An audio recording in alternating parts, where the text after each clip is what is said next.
चाची मेरे सामने अपना दुख बयान कर रही थी। मुझे इसी मौके का इंतज़ार था। अब मैं मज़ीद सब्र नहीं कर सकता था। चाचू की बुराइयां करके मैंने उनके दिल में जहर भर दिया था। मैं ये सोचकर दिल ही दिल में बड़ा खुश हो रहा था कि अब चाची ज़रूर मेरे साथ वो काम करने को तैयार हो जाएंगी और मेरे आगे बीत जाएंगी। मुझे लग रहा था कि मैं अपने इरादे में कामयाब हो जाऊंगा। चाची जब मेरे सामने आ खड़ी हुई तो मुझे लगा वो मेरी ख्वाहिश पूरी कर देंगी। वो चाचू के गम में इतनी पागल हो गई थी कि अपना सीना मेरे सामने पीटने लगी। उन्हें ऐसा करते देखकर मैं डर गया और उन्हें रोकने लगा, मगर वो इतनी अफसुर्दा थी कि उन्हें खुद समझ नहीं आ रहा था कि वो अपने साथ क्या कर रही हैं। मैं उन्हें रोकने की कोशिश कर रहा था, मेरे हाथ उनके सीने पर ही थे।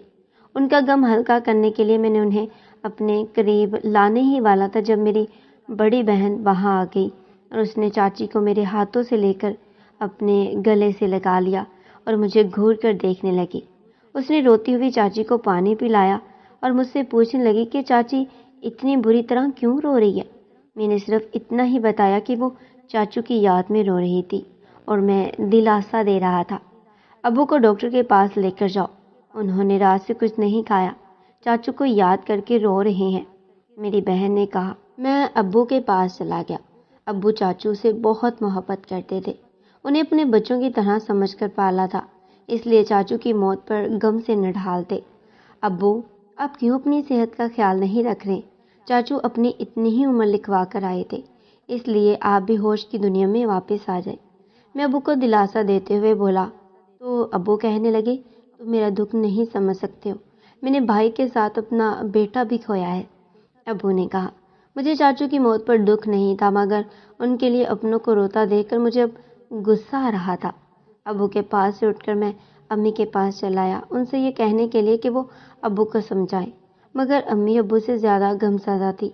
चाचू को मरे हुए एक माह होने वाला था, मगर घर में शोक ख़त्म ही नहीं हो रहा था।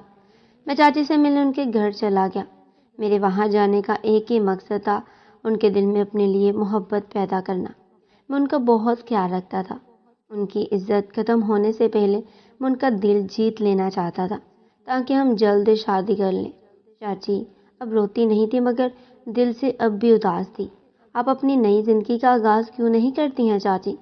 आखिर कब तक चाचू की बेवफाई की सज़ा खुद को देंगी? आपको उनसे बहुत अच्छा लड़का मिल जाएगा।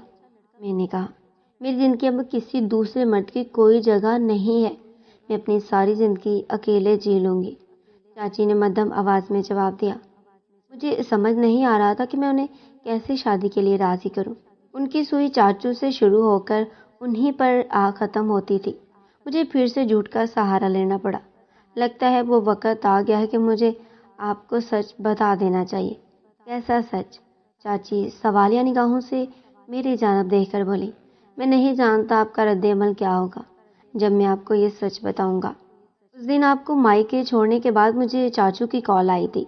उन्होंने मुझे एक जगह मिलने के लिए बुलाया और कहा। इतना कहकर मैं रुक गया। मैं जो झूठ बोलने वाला था, उसे सुनकर चाची की रूह भी निकल सकती थी। क्या कहा उसने? चाची ने तड़प कर कहा। चाचू जानते थे मैं आपको पसंद करता हूँ, मगर इसके बावजूद उन्होंने आपको फांस लिया, सिर्फ इस खातिर कि वो आपका जिस्म हासिल करना चाहते थे। इसके बाद वो आपको छोड़ने वाले थे। चाचू ने मुझे कहा, मैं जल्दी अपनी बीवी का तलाक दे दूंगा, फिर तुम इससे शादी कर लेना या शादी के बिना ही वो कर लेना। मुझे इस बात का कोई एतराज़ नहीं है। बकवास बंद करो तुम अपनी। मेरे शौहर ऐसे नहीं थे, वो मुझसे सच्ची मोहब्बत करते थे। इनसे शादी करने का फ़ैसला मेरा अपना था, क्योंकि मैं तुमसे नहीं उनसे मोहब्बत करती हूँ, समझे? भाभी ने सिर्फ अपनी ख्वाहिश जाहिर की थी, मगर मेरे घर वालों ने उसी दिन इनकार कर दिया। चाची ने चीख कर कहा, मगर मैं आपसे सच्ची मोहब्बत करता हूँ और आपसे शादी करना चाहता हूँ। चाचू मर गए हैं, अब तो मेरी हो जाएं आप।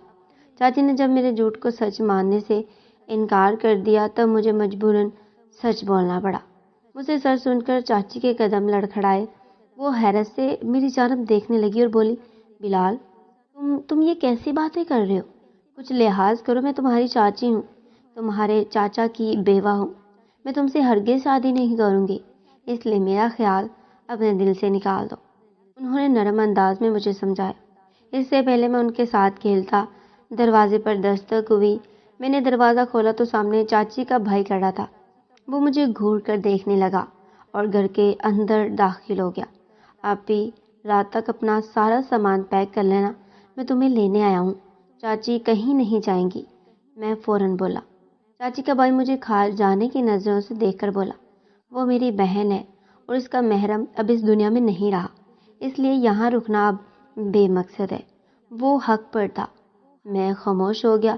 میں چاچی کو اپنے ہاتھوں سے نہیں جانے دینا چاہتا تھا۔ انہیں حاصل کرنے کے لیے میں اپنے سگے چچا تک کا قتل کر دیا تھا۔ وہ صبح جانے والے تھے۔ میرے پاس رات تک کا وقت تھا۔ چاچی کو حاصل کر کے میں اپنی آگ بجھانا چاہتا تھا۔ اس کے بعد وہ کہیں بھی جائے مجھے پرواہ نہیں تھی۔ میں رات ہونے کا انتظار کرنے لگا۔ چاچی کا بھائی گھر پر ہی تھا۔ میں اس کے باہر آنے کے انتظار میں تھا۔ کچھ دیر بعد جب وہ گھر سے باہر نکلا، میں موقع کا فائدہ اٹھا کر گھر میں داخل ہو گیا۔ چاچی اپنا سامان پیک کر رہی تھی۔ مجھے دیکھ کر کہنے لگی، بلال، تم اس وقت یہاں کیا کر رہے ہو؟ آپ کو حاصل کرنے آیا ہوں، میں ان کے نزدیک بڑھتے ہوئے بولا۔ میری باتوں سے چاچی میرے ارادے سمجھ رہی تھی، تبھی اپنے قدم پیچھے کی جانب لینے لگی اور میں آگے کی جانب بڑھنے لگا۔ مان جائیں چاچی، میرے ساتھ کبڈی کر لے، ورنہ میں آپ کا وہ حال کروں گا کہ آپ کہیں ماں تک بستر سے اٹھنے کے قابل نہیں رہیں گی، میں نے انہیں دکھاتے ہوئے کہا اور ان کا دوپٹہ سر سے اتار دیا۔ وہ روتے ہوئے مجھ سے رحم کی اپیل کرنے لگی، مگر میں ان پر لپٹ پڑا اور دوسرے ہی لمحے کسی نے مجھے پیچھے سے کھینچ کر چاچی کے پاس سے ہٹایا۔ سامنے کھڑی ہستی تو دیکھ کر میں چونک گیا۔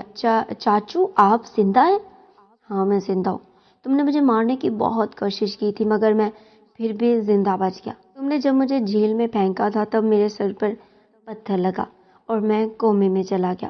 میری قسمت اچھی تھی اور تمہاری قسمت خراب تھی، اسی لیے ایک ماہ کومے میں رہنے کے بعد میں زندہ سلامت تمہارے سامنے کھڑا ہوں۔ تمہیں شرم نہیں آئی بلال، ایسی گھٹیا حرکت کرتے ہوئے؟ مجھے قتل کرنے پر میں تمہیں معاف کر سکتا ہوں، مگر اپنی بیوی پر بری نظر رکھنے پر میں تمہیں کبھی معاف نہیں کروں گا۔ اتنا کہہ کر چاچو نے مجھے مارنا شروع کر دیا اور تب تک مارتے رہے جب تک سب محلے والے اکٹھے نہیں ہو گئے۔ چاچو کو زندہ سلامت دیکھ کر سب بہت خوش ہوئے اور میرا سچ جان کر غم سے نڈھال ہوئے۔ ابو نے بھی مجھے بہت مارا اور امی نے مجھے اپنا بیٹا ماننے سے انکار کر دیا۔ چاچو کو قتل کرنے کے جرم میں ابو نے مجھے پولیس کے حوالے کر دیا۔ میری حسد اور گندی نیت کی وجہ سے میں نے اپنی زندگی اپنے ہاتھوں سے خراب کر دی۔ میرے گھر والوں نے بھی مجھ سے ہمیشہ کے لیے تعلق ختم کر دیا۔ جیل میں بیٹھ کر میرے پاس صرف تنہائی اور میرے گناہ ہیں۔ اللہ سے معافی مانگنے کے باوجود میں بے چین ہوں، کیونکہ میرے گناہ بہت بڑے ہیں۔